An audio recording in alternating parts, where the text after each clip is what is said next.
नमस्कार दोस्तों, स्वागत है आप सभी का आपके अपने चैनल मूव ऑन स्टडी में।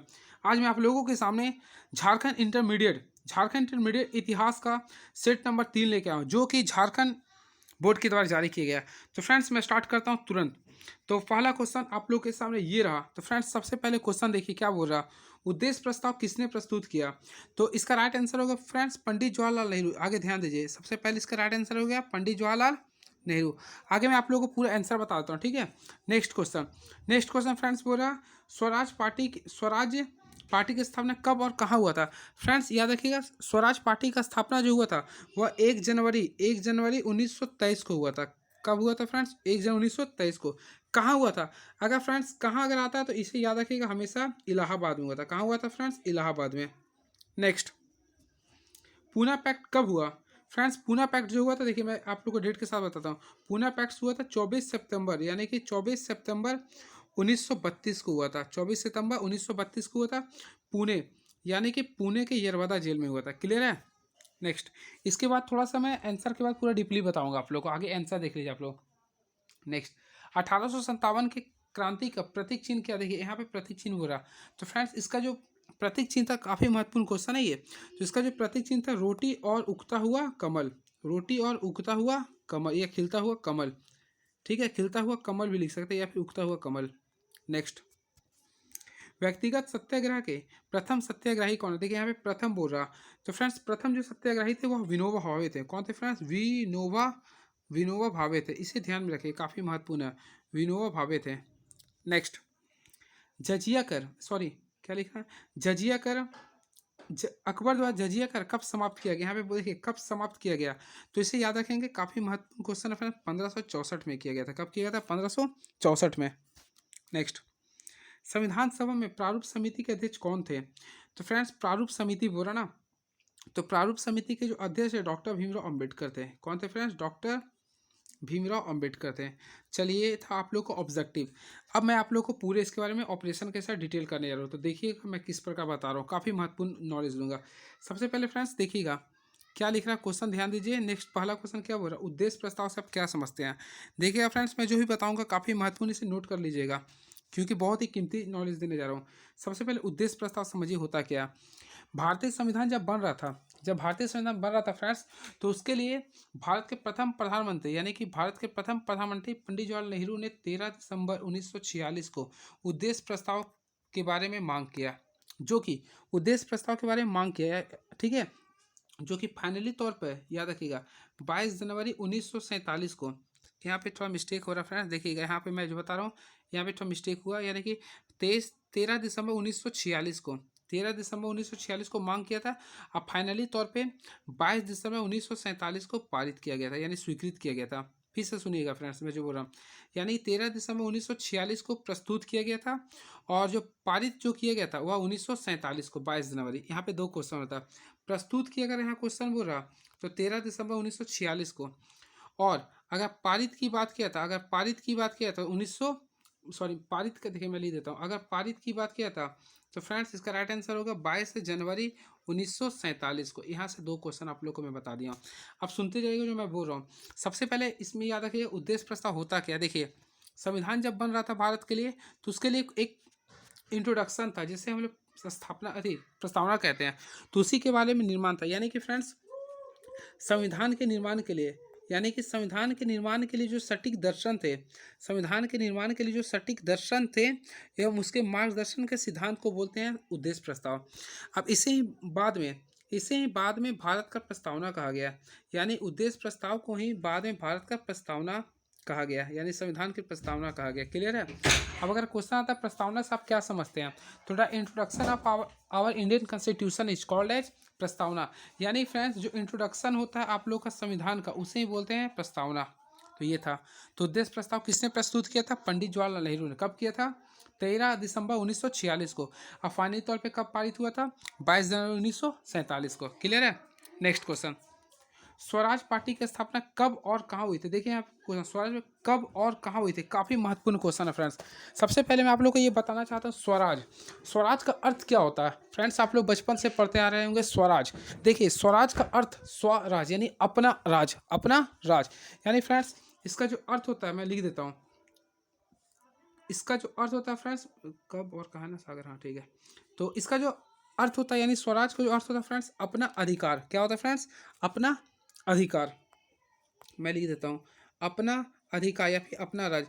स्वराज्य का अर्थ क्या होता है? अपना राज्य। अगर क्वेश्चन आता है स्वराज्य का अर्थ क्या होता है, तो अपना राज्य। अब देखिए मैं जितना बता रहा हूँ सुनते जाइएगा।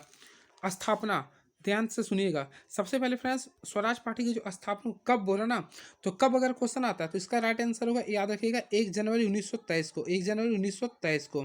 क्लियर है? अब यहाँ पूछ रहा फ्रेंड्स कहाँ, तो कहाँ होगा? इलाहाबाद में। क्लियर है? इलाहाबाद में। लेकिन फ्रेंड्स अगर क्वेश्चन है किसने किया, अगर किसने किया क्वेश्चन आता ना, तो भारत के देश बंधु अध्यक्ष चित्तरंजन दास। किसने किया था फ्रेंड्स? मैं लिख देता हूँ। इसका जो अध्यक्ष था चित्तरंजन दास थे। कौन थे फ्रेंड्स? चित्तरंजन दास, जिसे देश बंधु भी कहते हैं। देश बंधु भी कहते हैं। चित्तरंजन दास थे और उसके साथ साथ मोतीलाल नेहरू थे। चित्तरंजन दास के साथ साथ कौन थे फ्रेंड्स? मोतीलाल नेहरू। अब देखिए इसमें मैं आप लोगों को बताता हूँ। चित्तरंजन जो दास थे, चित्तरंजन दास थे ना, ये आपका अध्यक्ष थे। यानी कि अगर क्वेश्चन आता है स्वराज पार्टी के अध्यक्ष कौन थे? चित्तरंजन दास। और मोतीलाल नेहरू जो थे वह सचिव थे, यानी सेक्रेटरी थे। क्लियर हुआ? इतना वेतन बनाने का प्रयास किया हूँ। नेक्स्ट, कहाँ हुआ था? इलाहाबाद में। नेक्स्ट, क्या हुआ फ्रेंड्स? पूना पैक्ट कब और कहाँ हुआ? पूना पैक्ट कब हुआ था? देखिए पूना पैक्ट, सबसे पहले फ्रेंड्स आप लोगों को मैं ये बताना चाहता हूँ पूना पैक्ट होता क्या। देखिए पूना पैक्ट जो हुआ था, ध्यान से सुनिएगा मेरी बातों को। पूना पैक्ट फ्रेंड्स कब हुआ था? देखिए याद रखिएगा, 24 सितंबर, यानी कि 24 सितंबर 1932 को हुआ था। 24 सितंबर 1932 को हुआ था। कहाँ हुआ था? पास से पूना, पास से पुणे। Clear friends? पास से पूना, पास से पुणे में हुआ था। अगर क्वेश्चन आते पुणे कहाँ पे है, तो पुणे के यरवदा जेल में हुआ था, जो कि किसके किसके बीच हुआ था? पंडित जो सॉरी भीमराव अंबेडकर, यानी भीमराव अंबेडकर और महात्मा गांधी के बीच में हुआ था। इसे आप लोग ध्यान में रखिएगा। अब क्वेश्चन आता है कि पूना पैक्ट किसके किसके बीच हुआ था, तो भीमराव अंबेडकर और गांधी जी के बीच में हुआ था। क्लियर है? अब इसका शर्त क्या था, मैं आप लोगों को शर्त बताता हूँ। यानी फ्रेंड्स देखिए पूना पैक्ट का ना, तो इसका शर्त बता रहा हूँ, ध्यान से सुनिएगा मेरी बातों को, आप लोग काफ़ी महत्वपूर्ण मैं बता रहा हूँ। इसका जो शर्त था, पहले इस समझौता में दलितों के लिए अलग निर्वाचन, यानी इसका दलित से रिलेटेड था, ठीक है, दलितों के लिए अलग निर्वाचन क्षेत्र तथा 2 वोट का अधिकार समाप्त हो गया था। 2 वोट का अधिकार समाप्त हो गया था। और उसके साथ साथ दलित लोगों के लिए अलग निर्वाचन क्षेत्र तथा 2 वोट का अधिकार खत्म हो गया था। क्लियर है? ये चीज़ ध्यान में रखिएगा। नेक्स्ट, 1857 की क्रांति का प्रतीक चिन्ह क्या था? देखिए यहाँ पे प्रतीक चिन्ह बोल रहा, तो फ्रेंड्स याद रखिएगा 1857 की जो क्रांति का जो प्रतीक चिन्ह था फ्रेंड्स, याद रखिएगा आपको, चरखा था। चरखा था, चरखा था। उसके साथ साथ खिलता हुआ कमल था। खिलता हुआ कमल था। इसे ध्यान में आप लोग रखेंगे, काफ़ी महत्वपूर्ण क्वेश्चन है ये। अगर आता है 1857 की क्रांति कब से स्टार्ट हुई थी? 10 मई 1857 को। ठीक है। अब पहला शहीद होने वाला व्यक्ति का क्या नाम था? मंगल पांडे। नेक्स्ट, व्यक्तिगत सत्याग्रह के प्रथम सत्याग्रही कौन थे? काफ़ी महत्वपूर्ण क्वेश्चन है ये। देखिए प्रथम व्यक्तिगत सत्याग्रह क्या बोल रहा है फ्रेंड्स? व्यक्तिगत सत्याग्रह के प्रथम सत्याग्रही, तो यहाँ पे देखिए सबसे पहले व्यक्तिगत सत्याग्रह जो हुआ था, याद रखेंगे आप लोग, ये आपका हुआ था 17 अक्टूबर। ये याद रखिएगा 17 अक्टूबर 1940 को हुआ था। क्लियर है? और ऐसा स्टार्ट करवाने वाले थे महात्मा गांधी ने, ठीक है। लेकिन इसका प्रथम सत्याग्रही, इसमें कुल 3 सत्याग्रही थे। तो प्रथम थे आचार्य विनोबा भावे। पहला कौन थे फ्रेंड्स? याद रखिए आचार्य विनोबा भावे। सेकेंड जो थे पंडित जवाहरलाल नेहरू। किस कौन थे फ्रेंड्स? पंडित जवाहरलाल नेहरू। और तीसरा जो थे बटुकेश्वर दत्त थे। इसे तीनों ध्यान में रखेंगे आप लोग। क्लियर है? नेक्स्ट, क्या बोल रहा फ्रेंड्स? देखिए जजिया, सॉरी क्या लिख रहा, सॉरी, अकबर द्वारा जजिया कर कब समाप्त हुआ था? यानी कि क्या क्वेश्चन बोला, ध्यान से सुनेंगे आप लोग। अकबर द्वारा जजिया कर कब समाप्त हुआ था? जजिया कर जो है ना अकबर द्वारा 1574 में समाप्त किया गया था। इसे सॉरी मिस्टेक हो रहा, अकबर द्वारा जजिया का जो समाप्त हुआ था 1564 में। 1564 में। क्लियर है? 1564 में अकबर द्वारा जजिया कर को समाप्त किया गया था। लेकिन फिर से अकबर के द्वारा 1575 में पुनः लगा दिया गया था। अब फाइनली तौर पे इसे 1579-80 में समाप्त किया गया था। क्लियर है? इतना याद रखिएगा। अब देखिए अकबर के द्वारा कुछ 3-4 जो वर्क हुए थे उसके पीरियड काल में मैं बता रहा हूँ, ध्यान से सुनिएगा। सबसे पहले फ्रेंड एक ट्रिक याद रखिए आप लोग, 1562, 1563 और 1564 याद रखिए, और एक 75 भी याद कर लीजिए।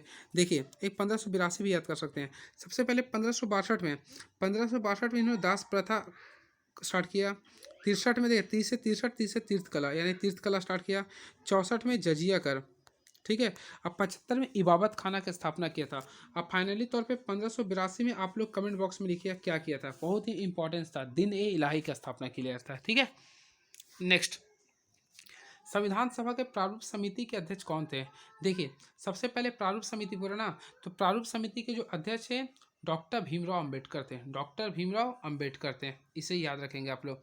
अगर क्वेश्चन आता है प्रारूप समिति में कुल कितने सदस्य थे, तो अगर इसमें सदस्य आते हैं तो इसमें ध्यान रखेंगे आप लोग, इसमें जो कुल सदस्यों की संख्या था कुल 7 थी। कितना था फ्रेंड्स? 7 था। क्लियर है। अब इसके साथ साथ याद रखेंगे आप लोग, ये जो प्रारूप समिति की जो स्थापना हुआ था 29 अगस्त को हुआ था, यानी 29 अगस्त 1947 को हुआ था। क्लियर है। इतना पॉइंट्स आप लोग याद रखिएगा।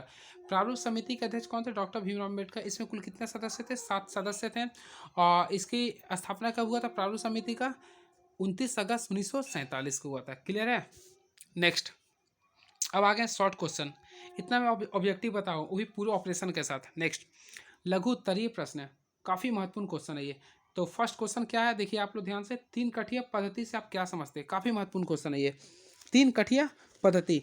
देखिए, तीन कठिया को हम लोग बोलते हैं 320 भी बोलते हैं। अब देखिए मैं इसके बारे में जो बता रहा हूँ, ध्यान से मेरी बातों को सुनेंगे आप लोग ध्यान से। देखिए, सबसे पहले अंग्रेज मालिकों द्वारा, यानी फ्रेंड्स अंग्रेज मालिकों द्वारा बिहार के चंपारण में, बिहार के चंपारण, ध्यान से सुनिएगा, अंग्रेज मालिकों द्वारा बिहार के चंपारण जिले के रैयतों पर नील की खेती के लिए, नील की खेती के लिए जो टैक्स लगाया गया था उसी के तरीका को बोलते हैं तीन कठिया। तो तीन कठिया खेती में प्रति बीघा 3 कट्ठा जोत कर नील की खेती करना अनिवार्य बनाया गया था। यानी उतना मत समझिएगा। देखिए, 3 कठिया जो है ना आपका खेती से संबंधित है, जो कि चंपारण में, यानी बिहार के चंपारण जिला में हुआ था। इसमें देखिए टोटल अगर मान लीजिए 20 है, यानी कि मान लीजिए कुल 20 भाग था, तो 20 भाग में आपको तीन भाग में आपको नील की खेती करना था। क्लियर है ना, ऐसा था। और जो भी आता था टैक्स आप लोग को अंग्रेज को देना था, ऐसा रूल था। तो इसी से विवश आकर भारत के, यानी कि बिहार के एक राजा, एक बॉय का नाम था जिसका नाम था राजकुमार शुक्ला। राजकुमार शुक्ला ने इस चीज़ के खिलाफ गए और महात्मा गांधी के साथ इस चीज़ को आग्रह किए और चंपारण विद्रोह स्टार्ट करवाया था। ठीक है, जो कि 1917 में हुआ था। ठीक है, याद रखेंगे 1917 में हुआ था चंपारण आंदोलन, जो कि महात्मा गांधी की अध्यक्षता में हुआ था। ऐसे बुलाया किसने था? राजकुमार शुक्ला ने। 3 कटिया 3/20 नील। नेक्स्ट, अभी नहीं, कम्युनिकल क्या लिख रहा है, नेक्स्ट क्वेश्चन क्या लिख रहा है फ्रेंड्स? देखिए, कम्युनल अवार्ड से आप क्या समझते हैं? काफ़ी महत्वपूर्ण क्वेश्चन है, काफ़ी महत्वपूर्ण क्वेश्चन है ये। तो कम्युनल अवार्ड्स के बारे में जो बता रहा हूँ इसे ध्यान सुनिएगा। सबसे पहले देखिए, ब्रिटिश पीएम उसमें जो, मैं आप लोग 1 मिनट मिस्टेक हो गया। सबसे पहले आप लोग ये जानिए कि कम्युनल अवार्ड होता क्या, ये कब लागू हुआ। तो ध्यान से सुनेंगे मेरी बातों को। सबसे पहले फ्रेंड्स, कम्युनल अवार्ड जो होता है आपका 16 अगस्त, यानी कि 16 अगस्त 1932 को लागू हुआ था। 16 अगस्त 1932 को, इसे ध्यान में रखेंगे, 16 अगस्त 1932 को। अब आप लोग कमेंट बॉक्स में लिख सकते हैं कौन सा गोलमेज सम्मेलन के समय, यानी कि आप लोग खुद लिखें कौन सा गोलमेज सम्मेलन के समय था। ठीक है, देखिएगा उसके बारे में मैं जो बोल रहा हूँ ध्यान से सुनिएगा। ब्रिटिश पीएम, यानी कि इस समय जो ब्रिटिश के प्रधानमंत्री थे रैमजे मैकडोनाल्ड, मैं लिख देता हूँ, रैमजे मैकडोनाल्ड थे। ठीक है, मैकडोनाल्ड। देखिए, ब्रिटिश पीएम रैमजे मैकडोनाल्ड ने द्वितीय गोलमेज सम्मेलन में हुए विचार विमर्श के फलस्वरूप 16 अगस्त 1932 को कम्युनल अवार्ड की घोषणा की। यानी कि जब दूसरा गोलमेज सम्मेलन हुआ था ना, तो उसी के परिणाम स्वरूप 16 अगस्त 1932 को कम्युनल अवार्ड्स की स्थापना या फिर घोषणा की।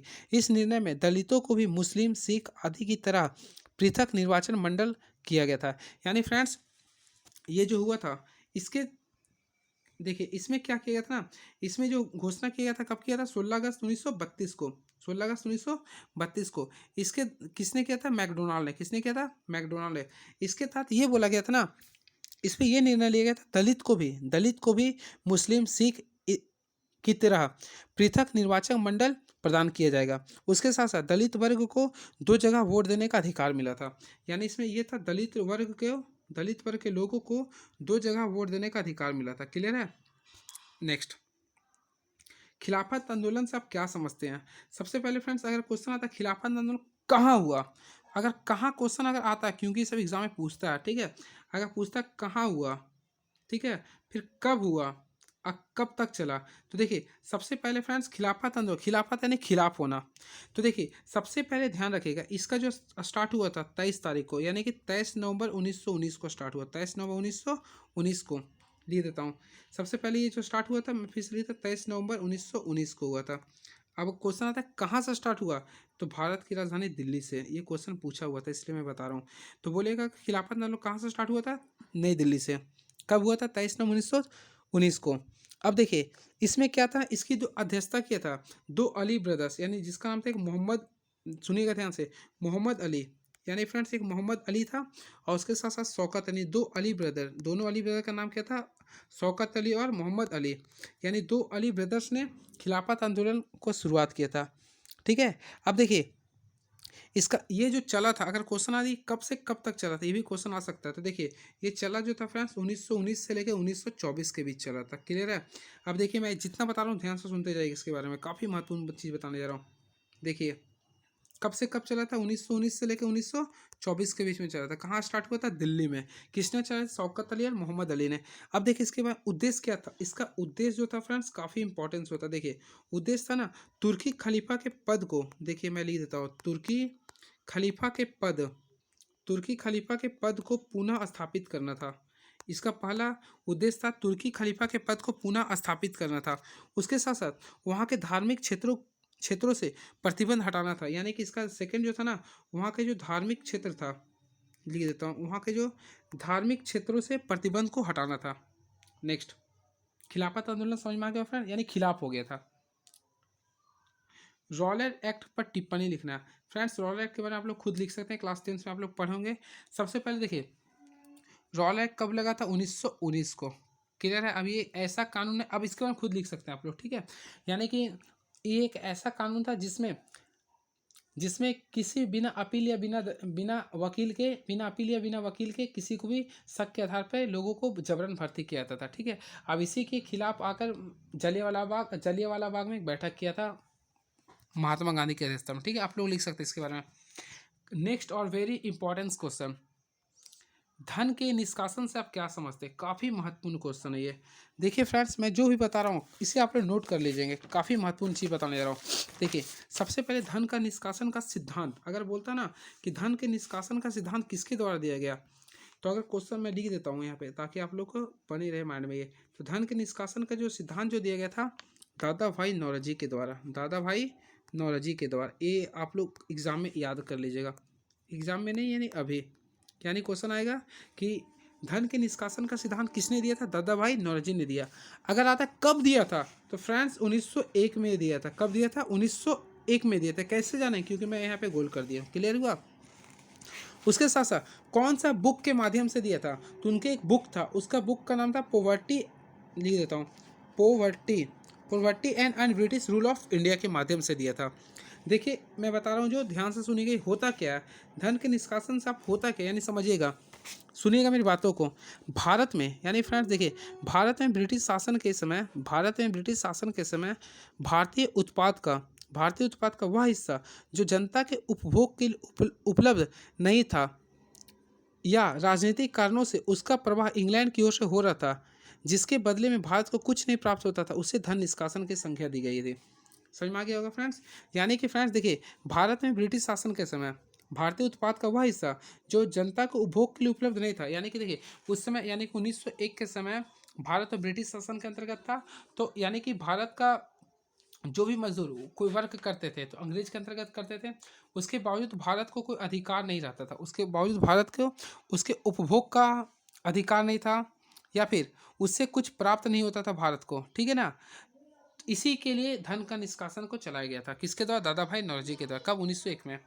Next and very important question, क्या लिख रहा फ्रेंड्स, क्वेश्चन देख लीजिए आप लोग। बेबल प्लान क्या है। देखिए सबसे पहले बेबल जो था ना, यानी कि इसका नाम जो था बेबल था। तो बेबल प्लान कब हुआ था, आगे मैं आप लोग को इसका आंसर बताता हूँ। तो बेबल जो प्लान था फ्रेंड्स याद रखेंगे, इसका काफ़ी महत्वपूर्ण क्वेश्चन है ये। 14 जून 1945 को हुआ था, 14 जून 1945 को, यानी कि शिमला समझौता के दौरान 14 जून 1945 को। क्लियर है। किसकी अध्यक्षता में, लॉर्ड बेबल। अब आप लोग समझ में आ रहा है कि लॉर्ड क्या है। फ्रेंड्स लॉर्ड बेबल जो थे ना उस समय के वायसराय थे। कौन थे ये, वायसराय थे। अब किसके बाद बने थे ये, तो देखिए ये जो बने थे ना लिलिथगो के स्थान पे बने थे। ठीक है, कब बने थे? 1943 में। तो देखिए बेबेल प्लान होता क्या, देखिए 14 जून 1945 में लॉर्ड बेबेल द्वारा भारत की वैधानिक समस्या के समाधान के लिए शिमला सम्मेलन में जो योजना प्रस्तुत की गई उसे बेबेल प्लान के नाम से जाना जाता है। ठीक है फ्रेंड्स, यानी कि ध्यान से सुनिएगा, बेबेल प्लान क्या है, ध्यान से सुनिएगा मेरी बातों को। बेबेल प्लान 14 जून, फिर से मैं बता रहा हूँ, देखिएगा 14 जून 1945 को लॉर्ड बेबेल के द्वारा भारत के वैधानिक समस्या के समाधान के, यानी कि भारत के अंदर जो भी समस्या था, भारत के अंदर जो भी समस्या था उसके समाधान के लिए शिमला समझौता में, शिमला सम्मेलन में जो योजना प्रस्तुत की गई थी उसी को बोलते हैं बेबेल प्लान।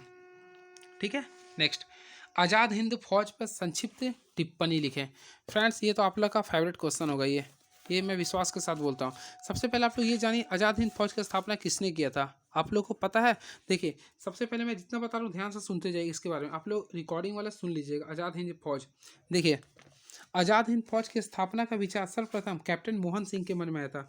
अगर विचार अगर आएगा यानी थॉट जो आया था कैप्टन मोहन सिंह के समय, कैप्टन मोहन सिंह के मन में आया था। लेकिन इसका जो गठन है यानी आज़ाद हिंद फौज का प्रथम डिवीजन जो था ना 1 सितंबर 1942 को किया था, लेकिन जो कि असफल हुआ था। आज़ाद हिंद फौज का सफलतापूर्वक स्थापना का श्रेय जो होता है, यानी कि इसका स्थापना का श्रेय, इसमें यहाँ से ध्यान दीजिएगा, इसको जो स्थापना का जो होता है वह रास बिहारी बोस, याद लिख लीजिएगा, रास बिहारी बोस। अगर आप लोग को नहीं याद होता बोस और घोष में तो याद रखिए, देखिए ये आज़ाद यानी कि सुभाष चंद्र बोस के साथ है इसलिए याद रखिएगा यहाँ बोस है, ठीक है, घोष नहीं है।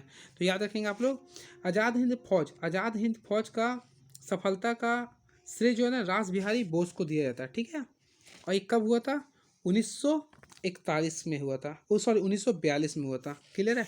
अब इसके बारे में आप लोग पूरा लिख सकते हैं, जर्मनी में जो गए थे और जापान में समर्थन किया, इसके बाद पूरा आप लोग लिख सकते हैं। क्लियर है? वैसे आप लोग को बताता हूँ, अक्टूबर 1943 में सुभाष चंद्र बोस को आज़ाद हिंद फौज का सर्वोच्च सेनापति बनाया गया था। क्लियर है? आज़ाद हिंद फौज के 3 ब्रिगेडों का नाम, 3 ब्रिगेड के जो नाम है, सुभाष ब्रिगेड है, गांधी ब्रिगेड है तथा नेहरू ब्रिगेड एवं मैं बता रहा हूँ, ध्यान सुनेगा। देखिए आज़ाद हिंद फौज के में देखिए 3 ब्रिगेड होते हैं, ध्यान से सुनिए मेरी बातों को। देखिए आज़ाद हिंद फौज के कुल 3 ब्रिगेड है। तो पहला जो ब्रिगेड है उसका नाम है फ्रेंड्स सुभाष ब्रिगेड। क्या है? सुभाष ब्रिगेड। क्लियर है? उसके बाद जो सेकंड का जो नाम होता है उसे बोलते हैं गांधी ब्रिगेड। सुभाष के बाद कौन होता है? गांधी ब्रिगेड। और जो तीसरा था उसको बोलते हैं नेहरू ब्रिगेड। एक काफ़ी इंपॉर्टेंस होता है ये, बोलेगा ना आज़ाद हिंद फौज में कुल कितने ब्रिगेड थे? तो 3, एक सुभाष ब्रिगेड, गांधी ब्रिगेड और नेहरू ब्रिगेड। लेकिन एक क्वेश्चन और होता है इसमें, एक और महिलाओं के नाम से भी एक ब्रिगेड था और उसका नाम था लक्ष्मीबाई। क्या था फ्रेंड्स? लक्ष्मीबाई रेजिमेंट के नाम से था। ठीक है, अब देखिए आज़ाद हिंद फौज का झंडा कांग्रेस के तिरंगे झंडे की भांति था, लेकिन जिस पर दहाड़ते हुए शेर का चिन्ह था। अगर क्वेश्चन आता है ना आज़ाद हिंद फौज में जो झंडा था, अगर इसका जो झंडा था, क्वेश्चन अगर आता है आप लोगों के सामने कि इसका जो झंडा में किस चीज़ का सिंबल था, तो दहाड़ते हुए शेर लिख देता हूँ, दहाड़ते हुए शेर का था। ठीक है, इसे काफ़ी महत्वपूर्ण क्वेश्चन था, इसे ध्यान में रखेंगे आप लोग। नेक्स्ट फ्रेंड्स आप लोगों को मैं बताऊंगा ना, क्योंकि इसे लंबा है, आप लोग लिखने वाला देख लीजिए। 1857 की क्रांति की असफलता के कारण दे, राजनीतिक कारण, आर्थिक कारण, सामाजिक कारण, ये सभी आप लोग लिख सकते हैं। क्लियर है? भारत में कृषि के व्यवसायीकरण पर प्रकाश डालें। सविनय अवज्ञा आंदोलन का वर्णन करें। भारतीय राष्ट्रीय, देखिएगा क्या लिख रहा, भारतीय राष्ट्रीय आंदोलन में सुभाष चंद्र बोस की भूमिका का वर्णन करें। अकबर की धार्मिक नीति की विवेचना करें। यानी फ्रेंड्स ये आप लोग का क्वेश्चन रहा। तो कैसा लगा पूरा ऑपरेशन क्लासेस, आप लोग जरूर कमेंट बॉक्स में लिखेगा। चलिए ठीक है, चलिए thank you so much. Please subscribe my YouTube channel move on study. Thank you so much.